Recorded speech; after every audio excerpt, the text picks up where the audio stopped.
If you're watching this, it's probably because you're tired of the same cycles, behaviors, environment, the same version of yourself that knows better but keeps doing the same thing anyway. And I need you to understand something right now. You don't change your life by wanting it bad enough. You change your life by destroying the old neural wiring that created your old life. This video isn't about motivation, it isn't about romanticizing your life, it is about how to neurologically become a different person. So let's talk about how your old life is just a series of patterns. So your personality, your standards, your habits, they are not just who you are. They are the behaviors you repeated the most. From a neurological perspective, your old life exists because your brain is good at putting together patterns to form identity.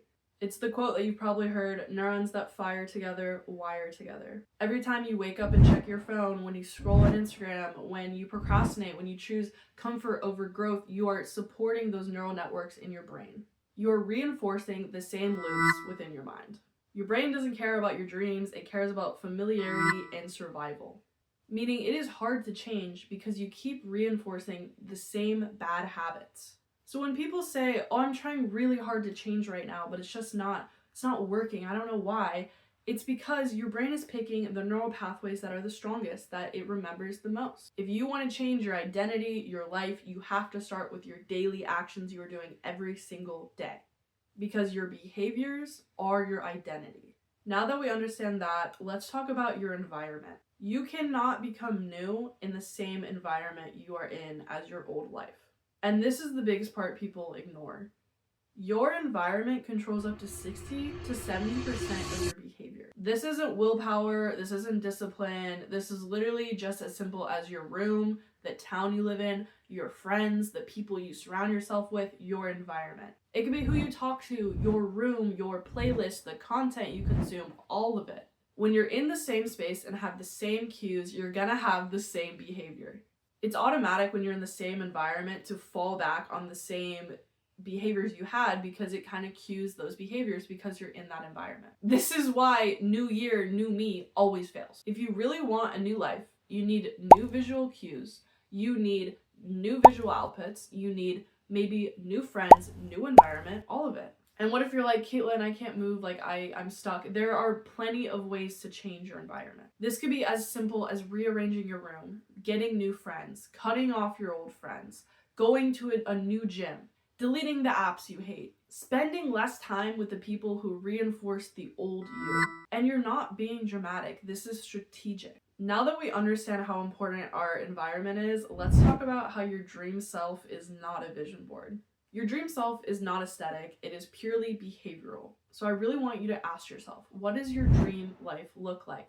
What are your habits? What does your environment look like? What do your friends look like? How do they spend their day? What does their morning look like? When do they wake up? Like, I want you to get as specific as possible. Neuroscience doesn't care about manifestation, it cares about repetition.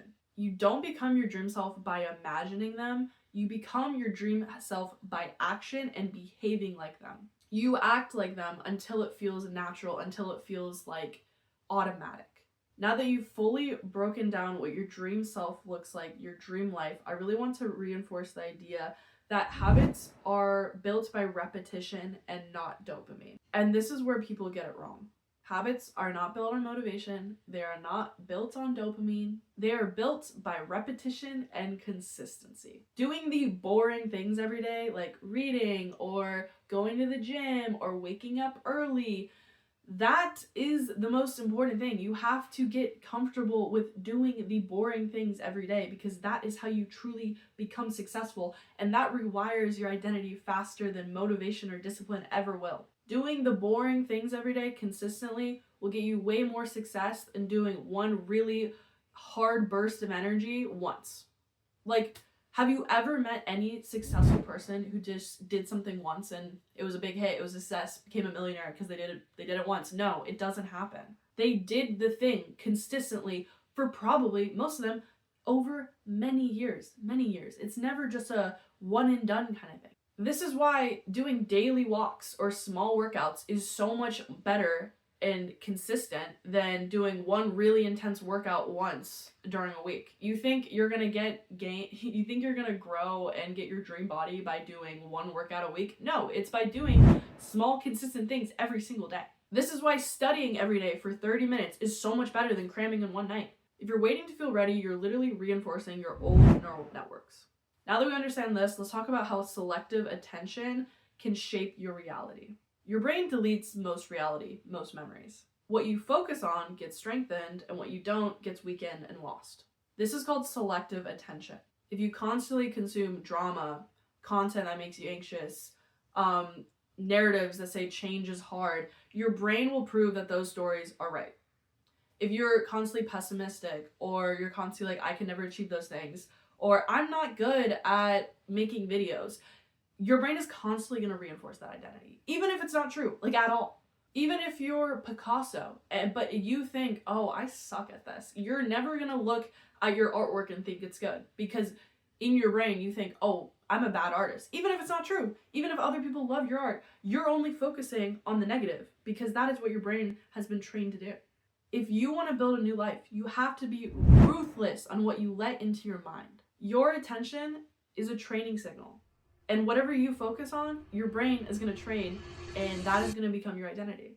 Now that we understand that, let's talk about how standards can be used to kill your old self, your old life. The fastest way to destroy your life is to raise your standards so high that the old behaviors don't even compete. They're gone.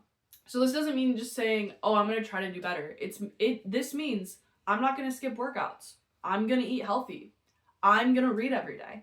You raise your standards so high. I only surround myself with people who make me feel good. You raise your standards so high, your old behaviors are tossed aside. Identity-based standards creates automated behavior. Now I want to talk about the death period. And this is a phase no one really talks about or warns you about, but I think is really crucial to understand. This is a period of time between when your old life is gone, but your new life isn't quite here yet, which is I like to call the death period. This is when things are going to start to get hard. When you're going to start to feel bored, you're going to start to feel, I don't really see change, or you're going to feel resistance, you're going to want to quit. And this is a thing called neural pruning. Your brain is letting your old networks die, and it is actively trying to rewire new ones.